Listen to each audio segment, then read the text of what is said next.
નમસ્કાર, કલમ યુદ્ધ સમાચારની સાથે હું છું આપની સાથે પાયલ બામભણિયા। તો જોઈએ આજના મહત્વના સમાચારમાં। માંડવી તાલુકા પંચાયત ઓલ ખાતે સરપંચ એસોસિએશનની બેઠક યોજવામાં આવી।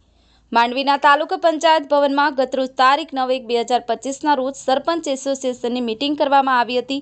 આ મીટિંગમાં સરપંચ એસોસિએશનની જગ્યા ફાળવણી માટે માંડવી પ્રાયોજના અધિકારી શ્રીની જગ્યા ફાળવણી માટેનો પત્ર માંડવી પ્રાંત અધિકારીને સુપ્રત કરવામાં આવ્યો હતો।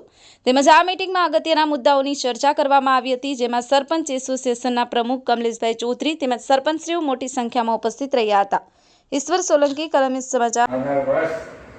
આપણે આ જ રીતે હસી ખુશીથી વિતાવીએ અને પસાર થાય એવી હું શુભેચ્છા આપ સૌને આપું છું। અને આજની મીટિંગનો જે મુદ્દો છે એવા ઘણા મુદ્દાઓ છે, એના સોલ્યુશન માટે આજે આપણે ઉપસ્થિત થયા છે। ત્યારે હું અહીંયા ઉપસ્થિત આવાસ યોજનાની જે અત્યારે હાલમાં ગાઈડલાઈન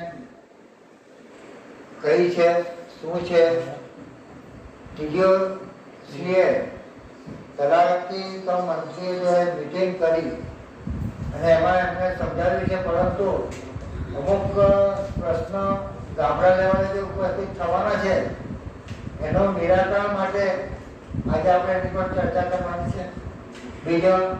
બીજો હપ્તો આવાસ યોજનાનો પહેલો તો આવી જાય છે, બીજો અને ત્રીજા માટે પણ